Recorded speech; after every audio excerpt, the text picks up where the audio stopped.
Welcome back, everybody. Welcome to a brand new episode of our series, Like It Ain't. Good evening.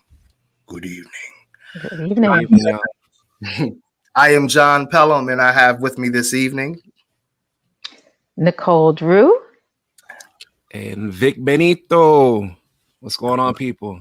Yes. It's another week of a lot of stuff going on. You know, when we put together these shows, we already have a topic in mind early in the week that we're like discussing or building about or throwing videos back and forth about.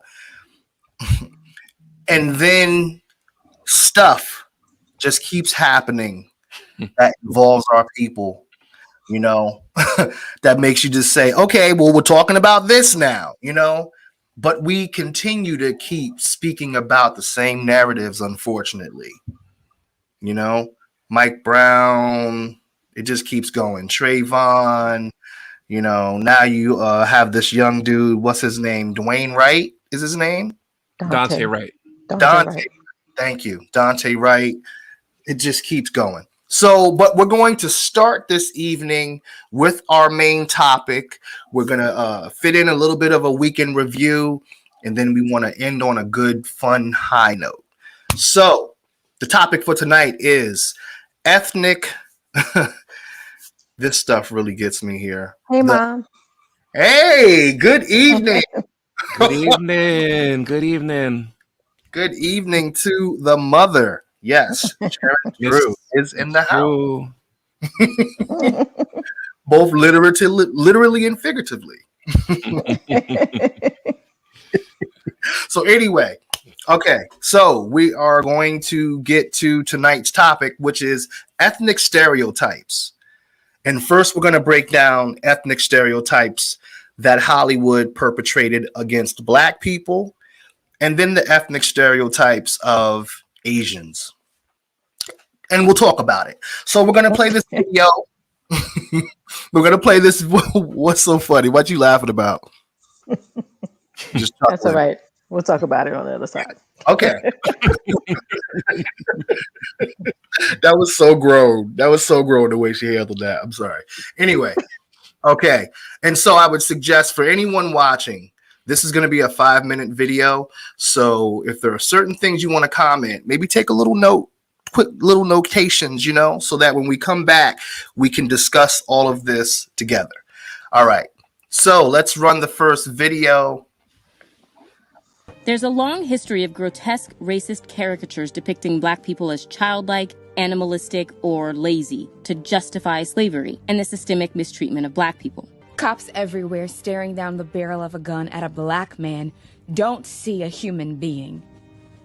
They see a caricature, a thug, a... Slavery's defenders used these depictions to argue that the institution couldn't be amoral because Black people enjoyed serving white families. Hardworking and loyal, the Mammy figure was painted as deeply devoted to her white family. Proponents of slavery used the Mammy to suggest that, far from being abused, Black women were beloved and willing surrogate mothers to the families they served. But historians have found little evidence to substantiate the idea that enslaved Black women were even commonly working in the home, as the Mammy trope suggests. Those slaves who were assigned to housework were likely to be light-skinned, skinny, and quite young. Aggressively desexualizing the Mammy helped to conceal the fact that many house slaves, especially women, were frequently sexually abused by their white masters. Arguably, the modern trope of the Black best friend, too, can be seen as the partial descendant of the Mammy, since this character's role is to constantly provide support, and sometimes tough love, to the white main character. The male version of the faithful servant caricature was the docile, pious, and extremely subservient Uncle Tom. Ironically, this type originated from Harriet Beecher Stowe's extremely popular abolitionist novel, Uncle Tom's Cabin, in which the devout Tom nobly chooses to sacrifice his life rather than sell out other runaway slaves. But Stowe's abolitionist message was lost in popular pro-slavery minstrel stage adaptations of her novel, which morphed Uncle Tom into a degrading caricature so devoted to serving that he was more than willing to backstab other Black people. Films also portrayed Uncle Tom characters as totally subservient. Put that big smile back on your face. Which one? This one? The Sambo caricature, essentially a slow-witted, happy slave, sent the message that black people were childlike, lazy, and perpetually smiling. I thought of it all by myself. Well, you must be thinking better than you used to, James Henry. Yes, Master Curd. I even think more often now. This caricature is at least as old as America, but was popularized by 19th century blackface minstrel theater performers with painted-on smiles, and it promoted the idea that black people liked being enslaved because they were simple-minded, perpetual children unable to care for themselves. The coon caricature similarly ridiculed the idea that black people could successfully integrate as free members of American society. Like the Sambo, these coons, also called zip coons and urban coons, were depicted as lazy and unintelligent. Well, why don't you get a job and go to work? You almost had me a job this morning. However, while the Sambo was content to be a slave, the coon wanted to be free. Minstrel shows and beyond derived their humor from mocking this aspiration as ludicrous, showing the coon trying and failing to assimilate into white society, speaking in malapropisms, dressing flamboyantly, and avoiding work at all costs. When the man said, boy, you give me a situation, he'd have to put me through a simple self-examination. No, stupid. You mean a civil service examination. The idea that black women are inherently sassy Ma'am, this over-the-counter diaper cream is prohibited. has much earlier roots in a subsection of the mammy trope known as the sassy mammy. Miss Scarlett, where are you going without your shawl and night owl fixing to set in? In more recent years, black women's perceived anger has shifted from being focused at their families to being directed at society. You owe me an apology. I have never cheated in my life. Today, the sapphire remains a fixture in reality TV, and the angry black woman trope has been weaponized against any black woman who dares to speak out against systemic oppression and injustice perpetrated against her, even being leveled at accomplished professional women like Michelle Obama and Serena Williams. I was called an angry black woman. Finally, a third category of pervasive stereotypes paints black people as animalistic. Whereas the Mammy and the Tom caricatures were purposefully desexualized, certain caricatures portrayed black people as wild or animalistic by hypersexualizing them. I know I'm not good enough for you, but let me have your precious white body just once. The Jezebel Caricature portrays a black woman who is lascivious and insatiable by nature. During slavery, this caricature was commonly utilized to justify the common sexual abuse of black women by white men. Queen of the field she is.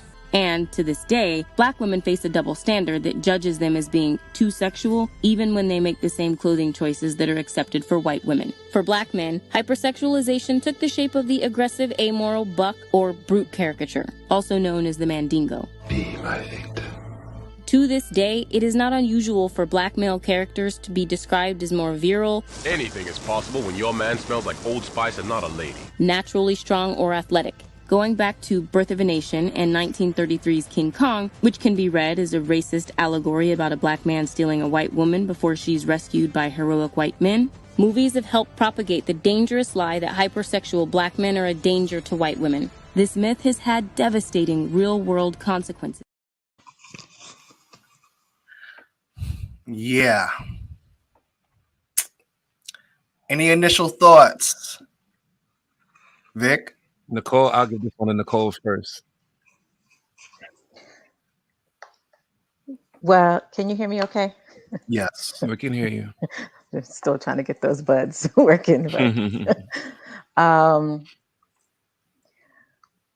yeah, I mean, I think I actually agree with Mikkel, you know, where it's so bad, it's laughable, you know, the hypersexualized, you know, Black people, and you know, which is still going on today. I mean, we still deal with these things today, you know, and the disrespect in terms of our intellect, you know, and one of the things that stood out to me too actually was watching how children learn, you know, this behavior. So you have children who are being taught to treat adult Black people like a child, and like they're an imbecile, incapable of learning. Like they don't, you know, like they have no respect for them.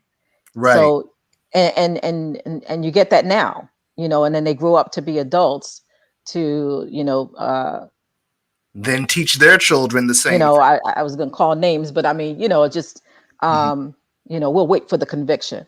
But, people getting jobs in law enforcement and not treating Black people like humans. Right. That's this whole entire narrative. So we know, I mean, Vic mentioned in the episode where we talked about Sidney Poitier and many other people who came to this, who are foreigners to this country. They learn English from television and from movies sometimes, or they learn to perfect it through that. So movies and television they're definitely tools for learning. Even though they try to just keep saying, well, it's entertainment, it means nothing, but it really does. So now imagine generations of people being brought up seeing this as what Black people are. And I'm sorry, Vic. But no, go ahead. I just wanted to say one more thing. I remember talking to this man I met. This was just like years ago. I met this gentleman. He was from Africa. And he liked white women because that's what he grew up looking at as the epitome of beauty. And then I also, have a lot of friends, and we've had several discussions about this. They're from the Caribbean islands, and they used to tell me about how what they were, getting from the media about particularly American Black people was they're lazy, and so they had to come to this country and prove them wrong, and so they you get these images and from television, just to that point, there are a lot of people who are just even outside of America, but I mean, still here in America as well, but just even the people outside of America now are looking at, okay, Black people are lazy, Black people don't like to work, and I used to tell them all the time, well, I don't know where you get that from, because when I was growing up, I mean, I had 2 people in my household that showed me you're not lazy, you're not, unintelligent, you're not going to sit home and not work. My mother was, if you didn't have a summer job, you were going out of the house to do something, so you better go volunteer somewhere. See, Vic, any thoughts? Yeah, just looking at that is funny because I just spent most of the night with my wife watching them, thanks to you and the recommendation. And man, this series really personified and exemplified everything that we're discussing now, and those images that we saw in those clips. Like, I don't know if you of that show. Yeah, we definitely do. Have you guys got the chance to see it yet? Is it like a horror film? Because it looked scary to me, and I wasn't sure I wanted to watch it. It is a bit scary, I think. Yes, I'm not gonna sit here and lie to you. Is it like the what's the one Us? where they take the Black people and make them into their image of what they think Black people are? I don't want to give anything away to you guys or the viewers watching, but it's definitely a cliffhanger. It's definitely some graphic images. Yeah, there's graphic images in there. Like I didn't even expect them to take it all the way where they took it. But I feel like it's necessary. And like I told my wife, like it's this, there are things in the world going on and have been going on that we can't escape from. We can't turn a blind eye to or put our head in the sand over. Like it's the harsh realities involving kids, sometimes animals, sometimes different races, different genders, different ages. This is just what the world is. And for a series and for people like to take the harsh realities that's going on in the world and really depict it on screen like that, I commend them. I think they did a fantastic job. It's unfortunate with the images and realities that they had to portray and act out, but I think they did an excellent job executing these things. And there was so much more. First of all, what's up, Len? We see him in the chat. Brother Len, what's going on? And Mikkel also said, excuse me, I really liked Shirley Temple growing up, but watching her in these movies, she was like she was doing what Nicole was talking about. She was the child that was telling the adult what to do, and the adult was just sitting there like he was the kid and okay and blah blah. It hurts my heart to see that. And all these different tropes that they had about us. It makes me ask the question, why? Mm-hmm. Because before they brought us here, they were already in power. You brought us to your country. So it was yours already. You ran things. And a lot of the things that we saw as being violent, against other people, we learned from watching them. Yes. Honestly. It's not even to play victim or use any excuses. It is what it is. Like, that's the first thing my wife turned to me and said, look, like there's things that we have to go back to from the beginning and really assess and look at, in terms of like how these hoods are structured and what's being put into the hood and drugs and this and that. Like, come on now. If y'all want to talk about Black people being violent or selling drugs to one another, and we're the aggressive, angry ones, let's dig beneath that. Let's go beneath the surface and really analyze things on both accords, Black and white and every other race. Let's go through it. Right. Because this needs to be a human thing. Yes. Eventually, right. Hopefully we get to a place where we get out of color, because to me it's actually kind of ridiculous that we label each other by a color that none of us are. I mean, Right. a couple of us Black folk are really Black or have a purplish hue. Right. And we know some white folk, usually they're not white. There are some that are a little pasty, but in general, we're not black and white. And we're definitely not yellow and all these other ones that they give for the other ethnicities. And I've always said that. I've said that in a recent verse where I was speaking about systemic oppression and police injustice, about a crayon box. That's why all this color, people of color, I've never been into that. Never been into it, because number one of the reasons being it reminds me of the whole colored people thing, which I heard a lot fluently throughout this movie and throughout my life. People, the colored people, or from either older folks or just racist people. The coloreds. So now we've adopted that and call it people of color. I'm not with it. I'm not with it. Adopted the That's just me. So. Exactly. A lot of us have adopted that too, which is why I've never said that either. And we're gonna do an episode eventually on that. We need to. That's a whole thing in itself. Let's talk about it. I agree. Lynn had a comment. He said, comment "You have it, or you want me to repeat it back for you?" Well, he was talking about the why. I mean, you can repeat his comment. He said, "Why after slavery until now, it is the fear of the Black planet." Oh, he said, "Why?" And then the answer. Yeah, the why is right. Yeah. The answer is right. And that's I was thinking the same thing. I think in the beginning, I think it was about, we need some slaves. We need some people to do the work we don't want to do. Mm-hmm. Yes, they were in power, but I think, it was about like getting some people to just be slaves.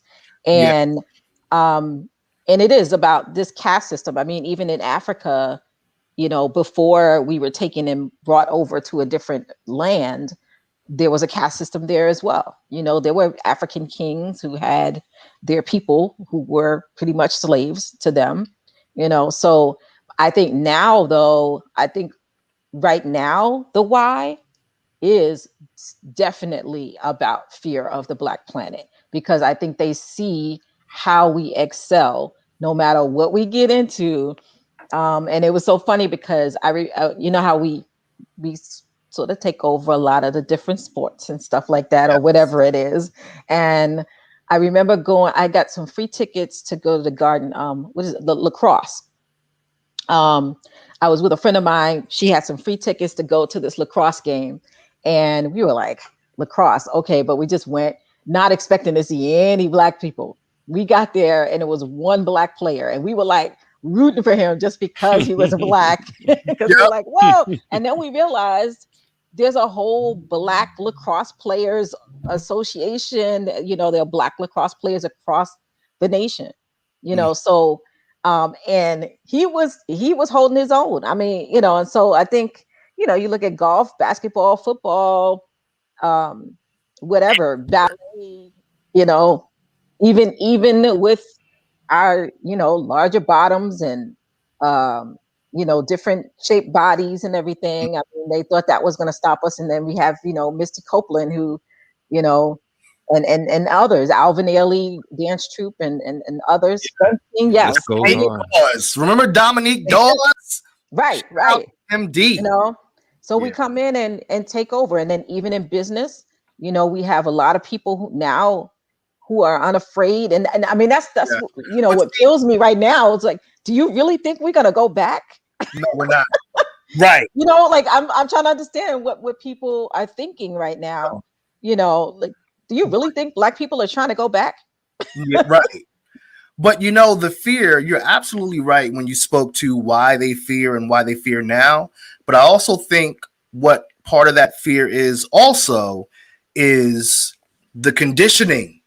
So think about if you're a white person or a person that's just non-Black, let's say, and you don't really know any Black people, but all you know about Black people is what you've seen through the years and what you've been told by other people from what they've seen through the years, like what the clips we just saw.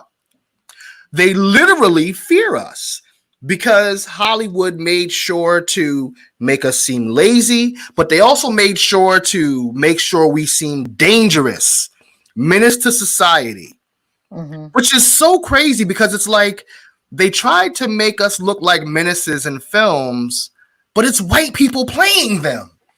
That's simple-minded. And look, followers are. When you take that to today's times, what was dangerous under our last presidential administration was when people go out and I'm not gonna say that it was just them doing the looting, but when you have people who are just out there just to cause trouble, like, hey, this is my chance to just cause some havoc, and no one, I can pretend it's an excuse because I'm down for the movement. And but what it does is because you're interfering with the people who are actually there for the movement, and now it looks like these people, Black Lives Matter, those people are dangerous. And then it creates this narrative that the Black Lives Matter movement now is dangerous. And even adding in people, planting people who are dangerous to align with that movement to make it look like the movement and the people affiliated with it are the dangerous ones. Yeah. And then now I can declare martial law because these people are a menace to society. These people are dangerous to us. And we need these things in place. So we have to be careful even, in our movements as well. Very careful.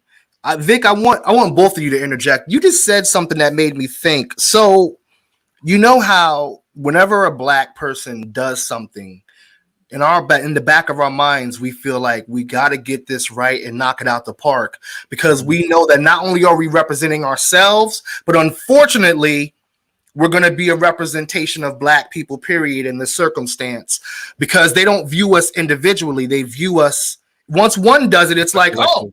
Right. Blanket statements. Yeah. And it's like, where does that come from? And when, as Nicole was speaking, I was just thinking, look at those clips. In those clips, usually it was one Black person they would show at a time, one Black thing, even though it was different narratives and it was still one Black person at a time. So in that conditioning, it's almost like they can only see one at a time, not one at a time, but they judge things singularly. Right. Because that's how it was given to them. Now, eventually, to me, you should be able to make up your own mind and your own decisions and thoughts, but who's to say?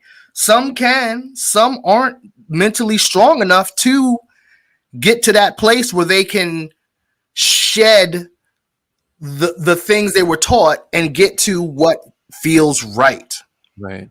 Because it starts from a young age. Honestly, my personal belief is you're not born into this world hating other people, other races, people that don't look like you. It's taught to you. So yeah, I definitely agree with that. And I just had a friend reach out to me. I didn't get to read the message yet.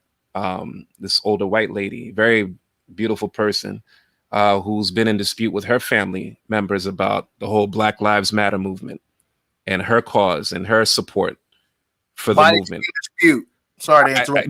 No, that's okay. I haven't read the whole message yet, but it's just the basic of. I'm sure it's all lives matter, blue lives matter, any life matters other than just Black Lives Matter, or anything to rebuke that statement, that movement. Just her views in support of justice and equality and fairness. You know what I mean? Some people are just traditionally ignorant, just adamant about the hatred, adamant about the hatred. Yes, yeah. With that, ignorance is bliss, especially when you're living in privilege. Yes, right. You don't want to deal with it. You don't want to have, you empathize, but then when it's like right there in our back, like I live, here in Montgomery County, Maryland, and I didn't mean to pull out there in the open. Well, anyway, we're hitting you up now. That part out. Be on the search. Anyway, doing Google searches. Okay. But anyway, there are a lot of people, and I mean, this is a very progressive county, so I appreciate that. But there are a lot of people here that also, are like, well, yeah, we're down for that. But then do we want them living next door? I don't know. If this is coming in my backyard, I don't know. So it's I think from a distance, they're okay with supporting the cause. But when it comes in your backyard and it's like, oh, well, I don't know if I really want to. It's dating your daughter. Right, exactly.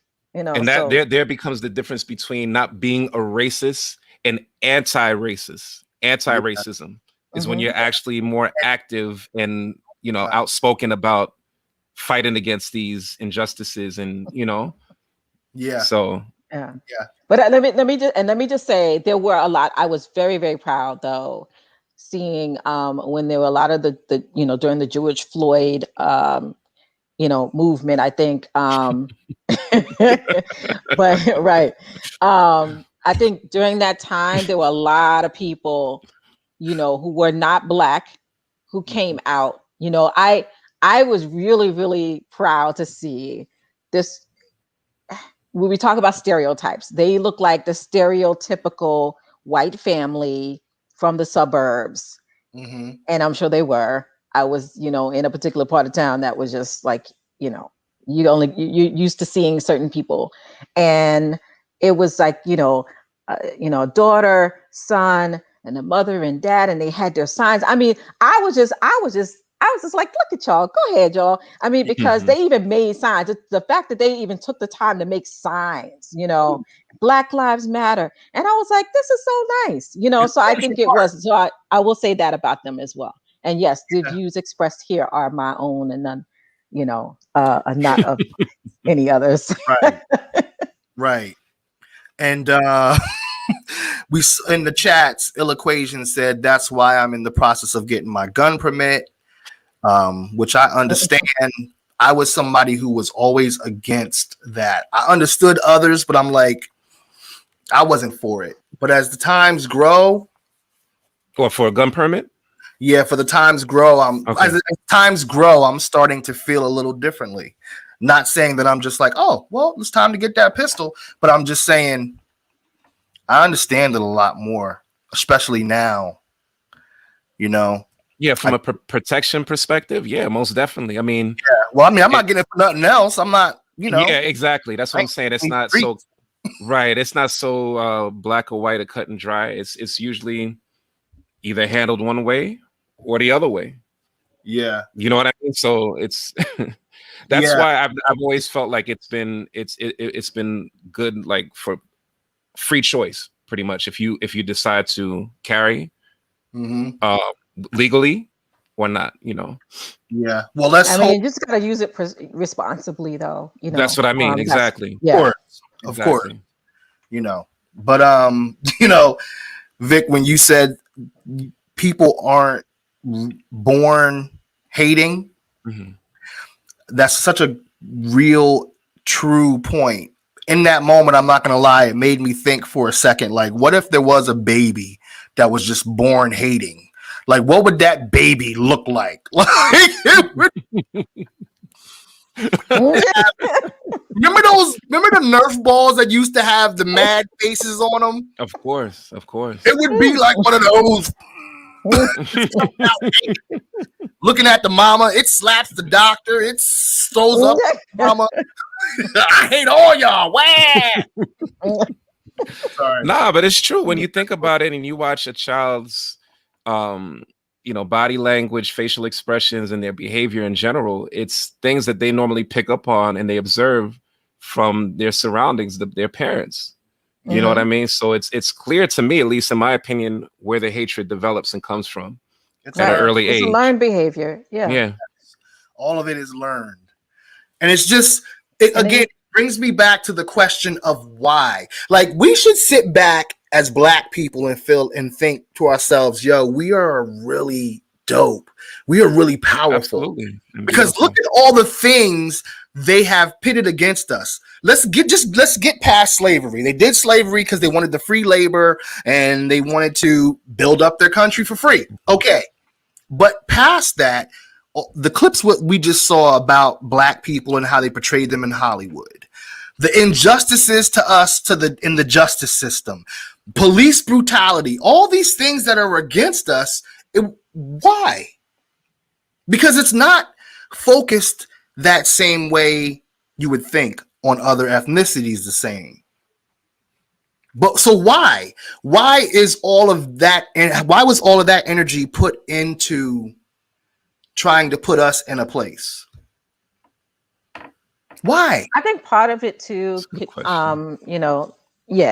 question. I don't even know if any of us can even answer it fully for another, group of people. But I think part of it also is, first is power, but the cruelty that group of people, and I'm just putting them all into a group. Not that everybody is like that. The cruelty that they have done to other people or to Black people, the things that they've done to suppress Black people, the mind games, not necessarily just the physical aspect, but the mind games. It is, I think, the fear of now, if they do become the dominant race, now they will do the same to us.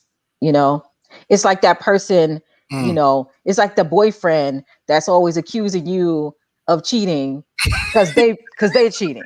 Because they was you know what I mean? Because that's how they're thinking. That's where their mind is. And so if you're already doing that to somebody else, you think everybody else is thinking the same way you are. Yeah. Ironically, though, if that boyfriend, like these people in the country, if they were just trying to act right and do right, then the other people would follow suit as well. We wouldn't no one would try to take control over you if you're like, we're in this together.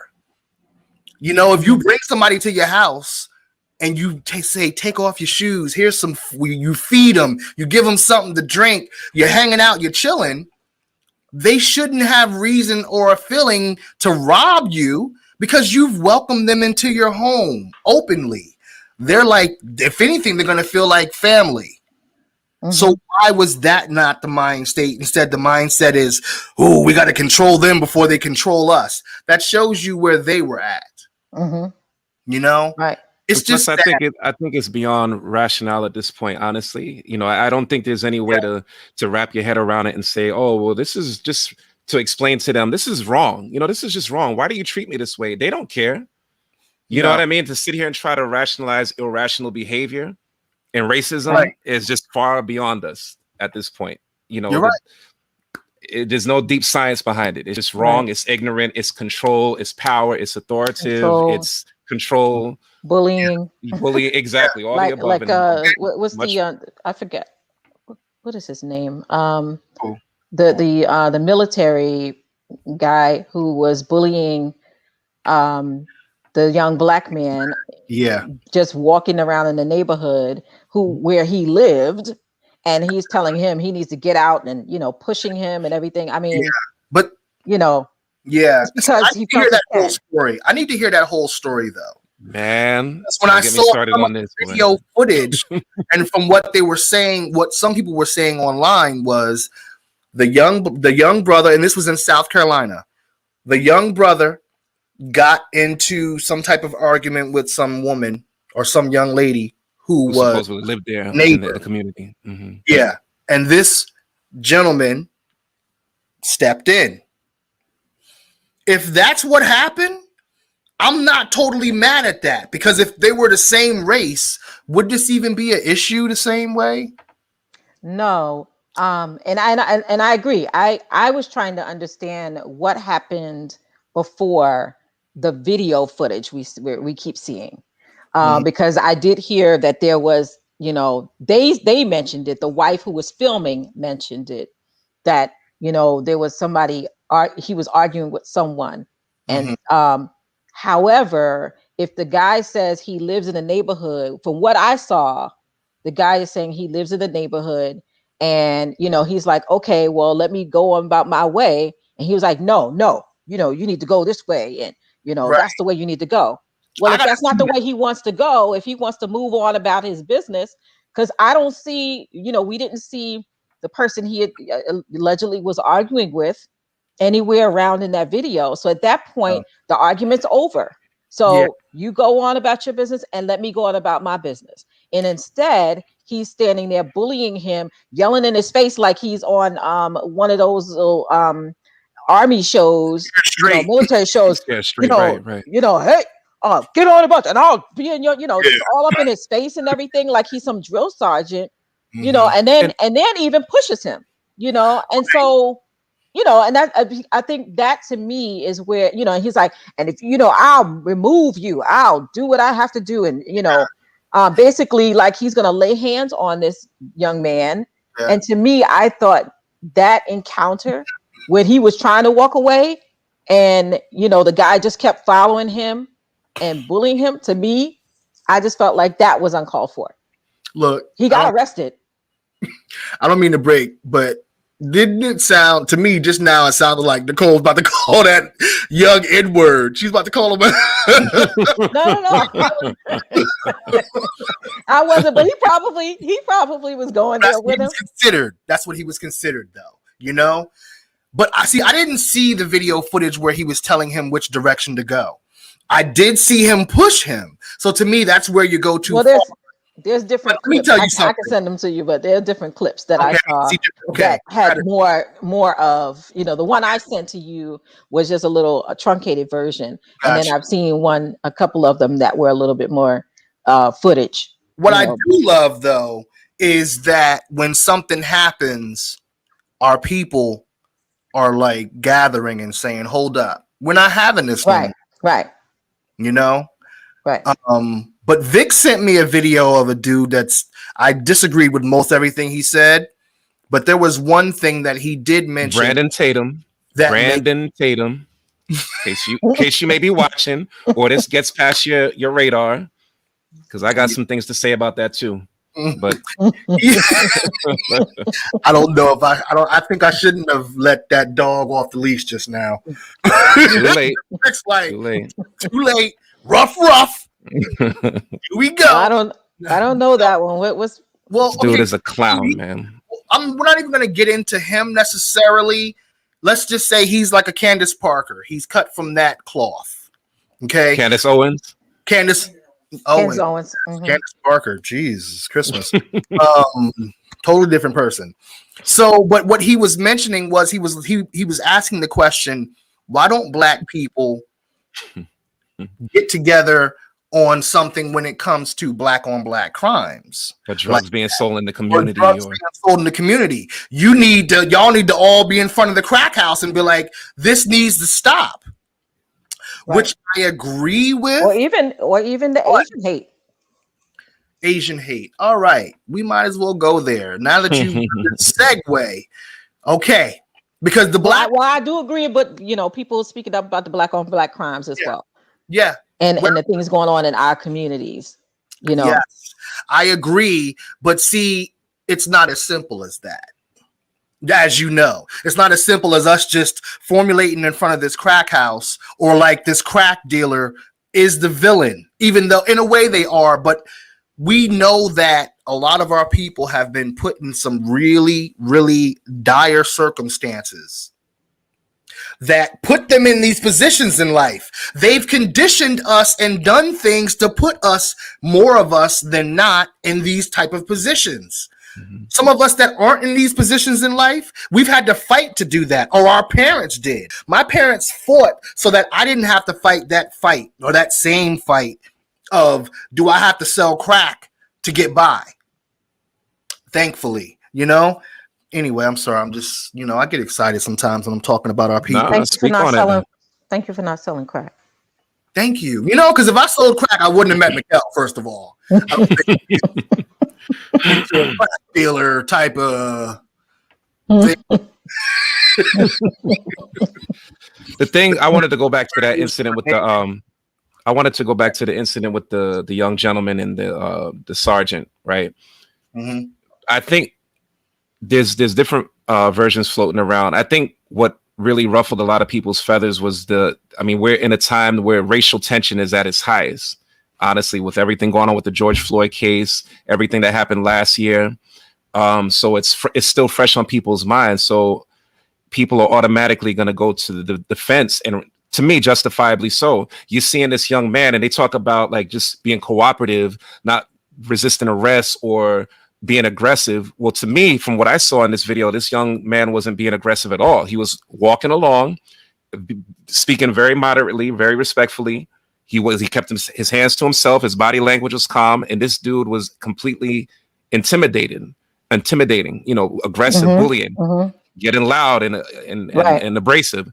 So, and then he put hands on the kid too. And this is a grown man versus what the guy was like, 20 something, had to be 20, no more than 20 years old. And the thing about it is he's asking him, or he's telling him, like, this is a tight knit community. I've never seen you around here before. Where do you live? And the guy's like, well, I live around here. I don't live far from here. And he's like, well, where do you live? And the guy's like,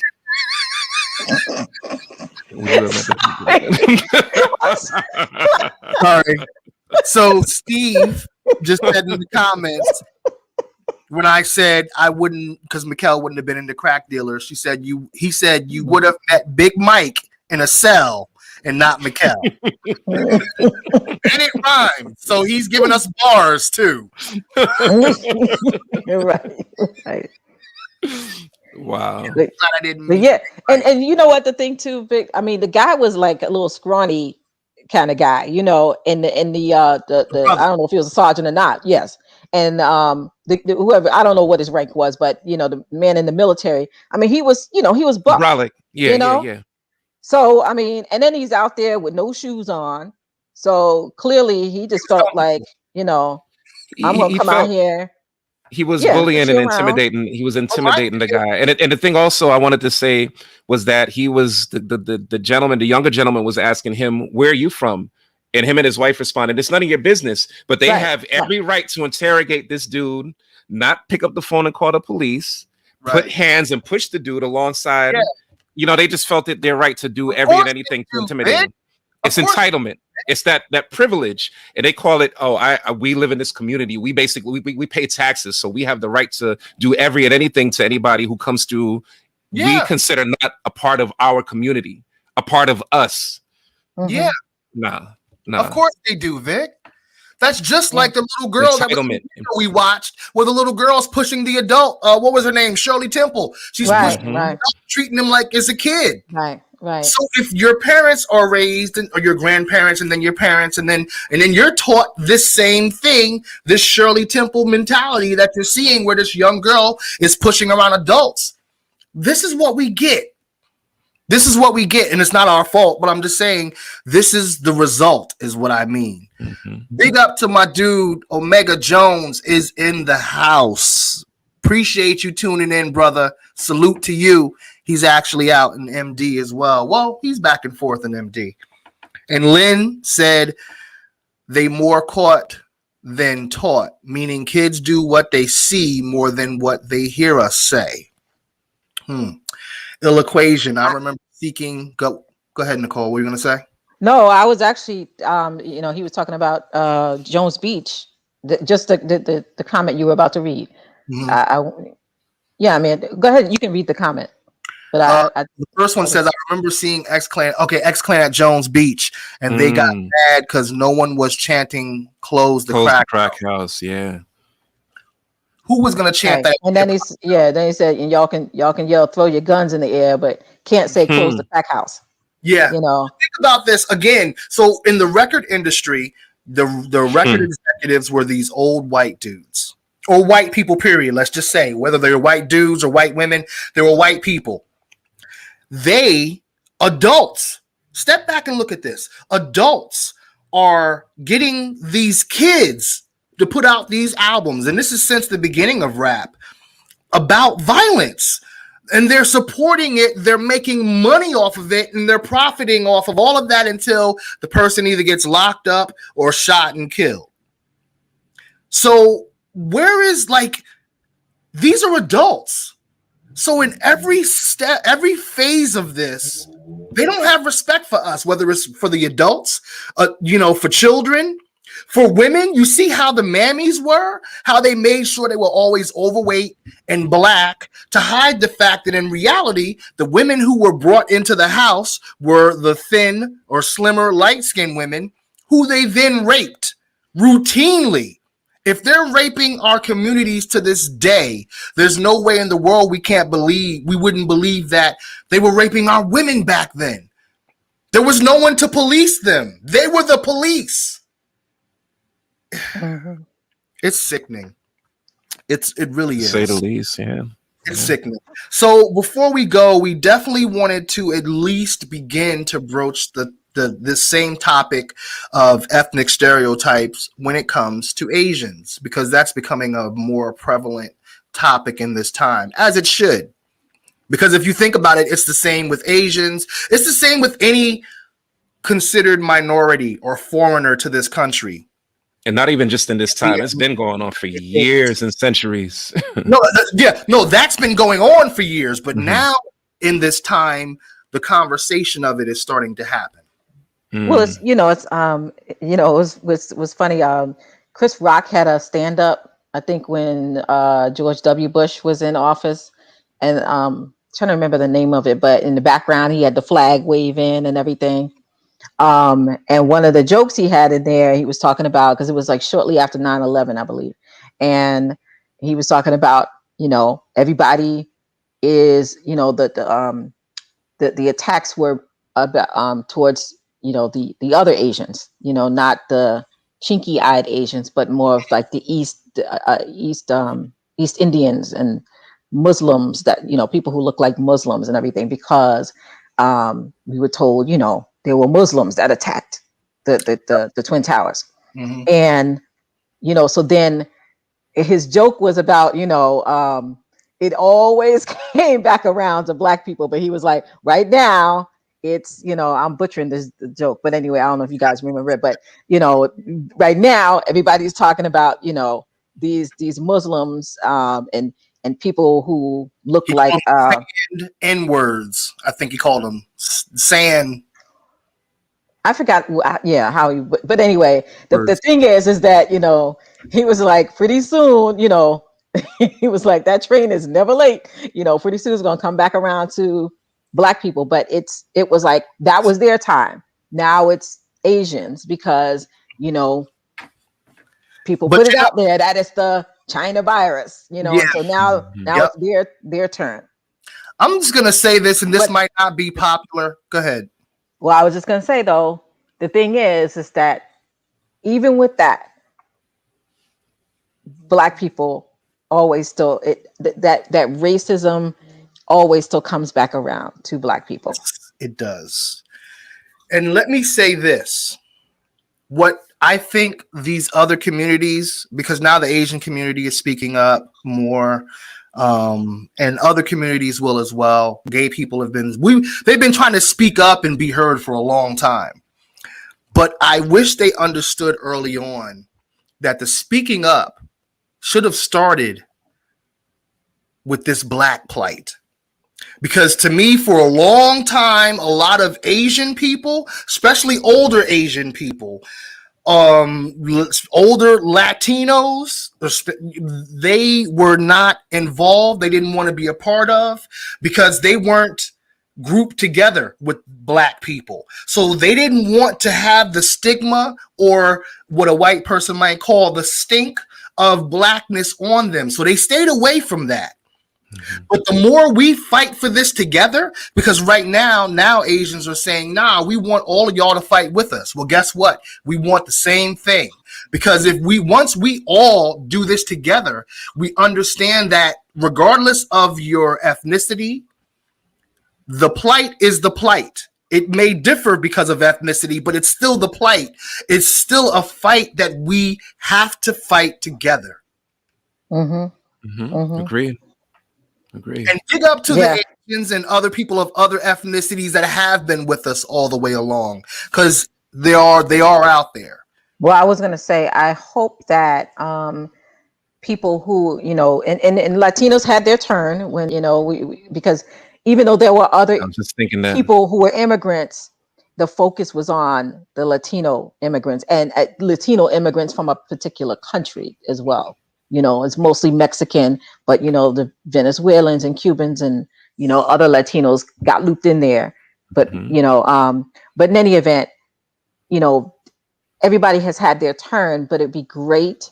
And I know that there are some from all of these different groups that assist with Black people, but it would be great that when we have these masses who speak out against Asian hate or against Latinos, that they also would speak out against the Black people. Yes. Because Black people, like I said, it always comes back around to where we're always still in that mix, of people who get marginalized. Yep. Always. It always comes back to us. Vic, you were going to say something when she mentioned Latino? No, I was just thinking exactly what she brought forth into the conversation. I was thinking how we've gone through a lot of stereotypes and persecution as well. Anything that ain't white ain't right, according to some of these racist people. Bars. I'm not even saying all white people, but those who think, that way. Yeah, that's how they look at things. So imagine the strength of if the disenfranchised united, because white culture, they're copiers. They copy everything. They Black people, Latin people, Asian people, just those three alone. Look at all the things we've created, all the things they've copied or adopted or taken as their own. Like, if we just took those three ethnicities away, America wouldn't even have much of a real culture. They get most of their culture when it comes to food or otherwise from all of us. They get some of their flair, even from the gay community. All these things, like if we all just pulled away from that, from them, they would have a problem on their hands. Anyway, I would love. That's a good point. I know we're towards the end of the episode. I would still love to play this video because we need to see. This needs to be seen. Can you show this, please? It's like 2.5 minutes, so it's shorter. Carradine and those guys did a good job, I must say, but it just felt a little weird because, is this guy really Chinese? You know what I mean? Well, in Hollywood at the time, there was only one Eurasian kung fu master, right? There was just Bruce Lee. And he had this idea to do sort of an Eastern Western kung fu kind of movie. How else can you justify all these punching and kicking and violence? Except in the period of the West. They were interested in talking to him about it and thought it was a great idea, but they also realized that his accent would keep them from putting him on screen. And then suddenly Warner Brothers comes out with a series that looks a lot like his series. They needed an actor who looked a little more Western and who sounded Western. Did you already know kung fu or karate? I heard the word twice before. So, a drug-addled white guy who doesn't know any kung fu gets the part, whereas the Eurasian kung fu master, who's the most famous martial artist in the history of the universe, doesn't get the part. hey, it's America, you know, where they would do those kind of things. It's amazing how America finds a way to put that old wine in a new bottle. Once World War II happens, Asian Americans are no longer allowed to have lead roles, even when they're casting Chinese character parts. For example, Fu Manchu or Charlie Chan. Hiding place discovered when Mike's figure suddenly developed telltale scars on back of... They cast white guys in yellow face. When I started, I definitely tried to veer away from martial arts in that I was afraid. I was afraid that it was going to be stereotypical. But why is that a problem? There's nothing inherently wrong with an Asian character doing martial arts. It's just when an Asian character is reduced to nothing but martial arts. Sometimes, even if a character has to be Asian, the actor doesn't have to. We all know the most egregious examples.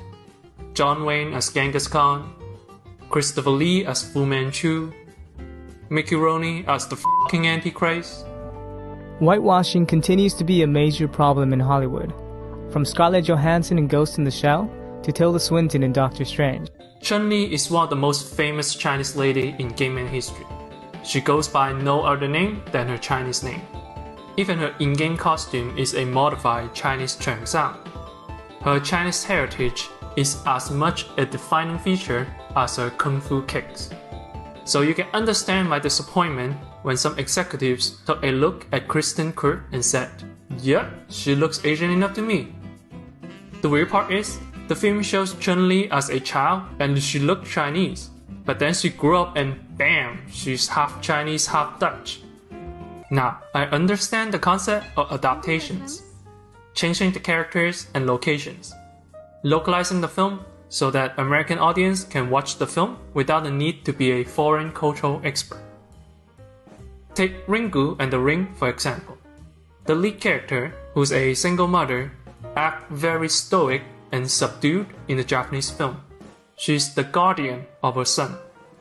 In the American version, now set in the US, the mother is confrontational, but also acts like a friend to her son. The cultural differences meant these characters must act differently. See, and this exact clip that you just showed is exactly why Bruce Lee, one of the reasons why Bruce Lee is one of my top favorite inspirations of all time, because these are things that he addressed within his films. It wasn't just the and the charismatic, talented, skilled martial artist that you saw in front of your screen. This guy was addressing all types of racial injustices, inequalities that was going on at that time, you know, and he did it well. He addressed it well. It's terrible. You know, seeing those clips makes me really think like there's so much more that I have to learn, and that's okay. Because I used to love the Charlie Chan movies. That was just old school murder mystery stuff. A lot of those things that they showed, I've seen those movies or whatever and didn't really pay much mind to the fact that they were whitewashing, or when Mickey Rooney or whatever his name was playing the Asian character and he had the buck teeth. You know how many times they've shown an Asian dude with buck teeth, or he's and when we imitate or mimic them, we go into that place. Like there's a place we go if we mimic a black person, a white person, an Indian person, an Asian person. And it all comes from these stereotypes in most cases. Like that's sad. And this is why I say you got to salute Bruce Lee, who to me taught me at an early age about the Fu Manchu and the Kung Fu and the Kato and how they really highlighted the white dude above the martial artist. You know, they tried to. You know, like he touched on me. Howard, listen, Bruce Lee. You've got Bruce Lee. So they're so jealous and hateful that they were like, we're not going to take the most famous and dopest martial artist and one of the dopest people ever to do this movie. We're going to steal his idea. I said it earlier. They are copycats. It's a nation full of Xerox copies. They just keep sending out more copies. They take his movie and decide, oh, we're gonna take his idea and not hire someone Asian. We're going to hire a white dude who's only heard the word kung fu twice in his life. He showed up to the first audition high and was terrible. And they brought him back and gave him another chance to audition. He wasn't taking it seriously. Even in the interview, you saw he's like, yeah, I never kung fu. Kung fu? Huh? Yeah, that was him. So that's sad. They're scared. They fear our power. We've been saying this all night. They fear our power. Let's take a couple more. Just say, go ahead. Oh, well, I was just going to say, I mean, I think, you know, because we're now smarter, we know better, we have more resources. This is the time to learn from that and have our own media companies, have our own banks, our own resources, whatever it is, hotels, you know, shout out to my Delta Sorors and the Lynx right now. I'm missing an Anthony Hamilton concert right now. We're having our 75th anniversary. Well, not the 75th anniversary, but it's 75 years of Lynx been in existence. But the Eastern region is having a conference right now. But the thing is that when I think about these organizations that I belong to, you know, we spend, I mean, if we weren't in a virtual world, we'd be in Philadelphia right now. You know, my Delta convention is slated to be in Atlanta, Georgia. You know, we've been all over to all of these different states, spending all kinds of money in these convention halls and hotels. Yeah. And sometimes I even feel like they are overcharging us and giving us less amenities because they hear this Black sorority is coming, or this Black women's organization is coming, or whatever organization, you know, this Black organization is coming.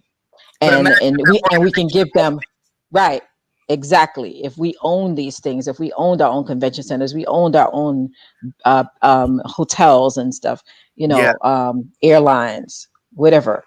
Just saying. Everything.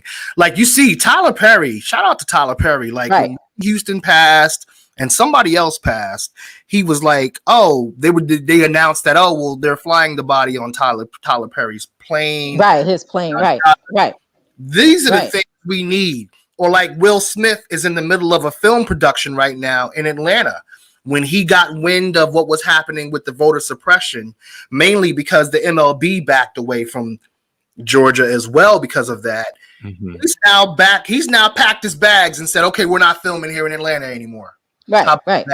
But that's the thing, taking our economic power and pulling out of that. You know, I mean, I think there are conversations, you know, I did mention Georgia, but I don't know if we're even going to be there. But I'm just saying, I'm just use that as an example of the different places. But that's a great example of using our economic power, you know, but now, you know, we see Hollywood entertainment industry, they've been the way they are. They've portrayed us in negative light for years. They've left us out of, I have a friend of mine who is an actress, and we were asking her about how does she feel about even, other actors, like British actors or people with British accents seem to be the thing these days, even in even on like news political shows that I watch. It's like they prefer to have this person with this British accent. I don't know.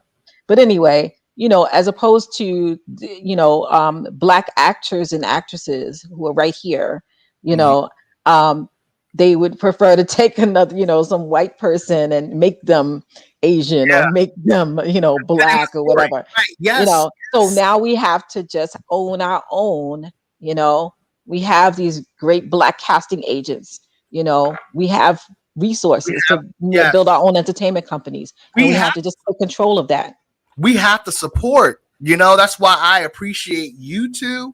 And that's why I appreciate people like Steve who watches our content, because Jersey Art Productions is one of those companies that wants to do exactly what Nicole is talking about. And when we have the resources and the funds to actually do those things, it won't just be words, it'll be actions, and hopefully setting examples for others and leaving breadcrumbs to the legacy of here's the way we did it. Here's the way you can do it and update it for the times that you live in, you know? Real quick. When you talk about Tyler Perry, I mean, he's got a whole studio. Come right on. now. I'm talking about. I need that. But, you know, that takes time. It takes support because Tyler, there was times where he was spending all of his money for his play, and he would have like 2 people in the audience for a year straight, at least. That's what he was facing. Do you know how many people would have quit? 2 shows in, a few shows in. Vic would have been talking me off the ledge of quitting that my daggone self. He would have been, you know what I'm saying? Like, so that's strength. And with support, we're even stronger. When Nicole mentions us and we need to do this, that us is not just black people. It's us like-minded people. It's us people of ethnicity, you know? Couple of quick comments. Chakra said, don't forget the cartoons. Dear God, the racism of old cartoons. Oh, man. That's a whole episode in itself. But anyway, we are going to head out for the night. Isabel, I see you. Hello, what up to you, sister? Hola. And this was good tonight. You know, I felt like shout out to mommy. Hours. Shout out to Mother Drew. Shout out to Mother Drew in the building. How many times you get to say that? We love that. We love the support. We love your support. Make sure everyone to go to our YouTube channel and subscribe so you can keep current with our content, because we got a lot of things happening. And not only do we collectively have a lot happening, we individually have a lot going on too, especially my brother Vic with the podcasting and everything else that he's doing. Appreciate that, man. Thank you. Last things you guys want to say before we go? You people, not you guys. Nicole? You know, I'm speechless tonight, but you know, thank y'all for coming out. God bless and good night. No, you didn't just hit us with the okay. All right. I'm not even going to say his name because that's another one that's banished now. What did Steve say here? He said a lot of our people do big things individually. We just have to come together. Agreed. Absolutely. Steve, to make things happen. Agreed. Vic? Oh, well, let me just say, yeah, speaking of artists, I have my niece and my daughter at Imogen, IMOGEN. That's my daughter. So follow her, Instagram, Facebook, I think, too. And what is she doing? She sings. She's a fabulous singer, but she also writes music. You know, and her boyfriend is her producer right now, but you know, she's a fabulous singer. So, you know, maybe one day we need to have her come on and just do a set, you know, or at least a song. A song, yes, a set. A song, okay. Not a set, a song. You know, I'm not in the entertainment. I know you, mama. You like give her a set. Yeah, I'm just mama. That's gonna make sure, like, make sure this is in the contract. But and my niece, my older sister's daughter, Marty. She goes by Marty Drew. She was named after my dad, Martin Drew, and so her full name is Martinique Drew Woodley, but she goes by Marty Drew. And she is a poet and also raps and sings. Yeah. Nice. Vic, she's dope. Both Vic, first of all, both of these individuals are dope. And I'm not just saying that because the family's here. Yeah. Right. And because they're family, it's the truth. Like Imani has a really dope voice and sound. And Marty is, from what I saw, Vic, she's a dope MC. She's got that thing. She's young, you know. She's got that thing, though, dude. What's? I'm gonna have to check it out. What's the page? The Instagram page again, or the information? I mean, I'll send it to you. Yeah, I know. I think Marty is at MARTI Drew DREW, and Imani is Imogen. I am as in Mary OGEN. Yeah. Okay. Yeah, I'm gonna have to check them out. Mm-hmm. And I'll make sure to send that to you as well. Please and do. Share that with others. You know, so everyone, we appreciate. What were you gonna say, brother? No, I said that's dope. Definitely. I'm looking forward to checking out the the music, the material. Yeah. I'm definitely going to send you that because, like I said, we got to support the talent and keep cultivating and circulating. Because if we just kept circulating the money and the energy amongst the people, it would just keep going and keep growing. It doesn't stop. It's a circle. It'll just keep circulating. Right. You know, but it's so hard to do that because everyone's so focused on their individual hustle. And I get it. You got tunnel vision. But sorry, Imani is 143 Imogen. 143 Imogen. Okay, 143 IMOGN. So that's right. 143 IMOGN. G. 143. Hold on, I'm old. 143 IMOGEN. Right. Let's put it up there. That's Imogen. 143 Imogen. There you go. For those that didn't understand my stumbling. So one last thing we wanted to. Do you have that poster? Yes. Oh, Vic, did you have any more shout outs first, Vic, before we go? Yeah, just go through Instagram, Facebook to check out my podcast information. That's Victory is Ours, the podcast on Instagram and Facebook. I have some new content out real soon. Looking forward to working with a very special friend later this evening that I'm really excited about. That'll be out soon. And just a quick plug for that Them movie. Y'all need to check that out. Just really in the center of everything that we spoke about through this episode tonight. I believe that y'all are really. I did, Steve. I got it right. These comments, man. But y'all go check out that movie, Them, exclusively through Amazon Prime. Must see, must watch, must watch. So a lot of the points that y'all made tonight is exemplified through this series. Yeah, really, I'm glad really you well mentioned done. it because I wasn't gonna watch it because you need to must see. I highly encourage you to check it out. Yeah. Okay. Yeah, we'll do a review on it. You know, one of our movie review episodes. So anyway, we're gonna head out for the night. We would like to show this one flyer real quick for an event that's happening that's all about protecting Asian lives, okay, and Black lives, which we appreciate. Did Mikkel design that? No, she did not. Whoever did their thing with that joint. Yeah. Wow. So it's a gathering in care and solidarity, and that's going to be on Saturday, April 17th, 2021, from 4 p.m. to 7 p.m. That's in East River Park at the amphitheater with speakers and performances. So if you'd like to see this flyer, we will make sure to post it on the Jersey Art pages so that more people can see it. But these are the type of things. These are the events that we want to promote and be a part of. Mm-hmm. So Most thank definitely. you to those that created this event and everyone involved.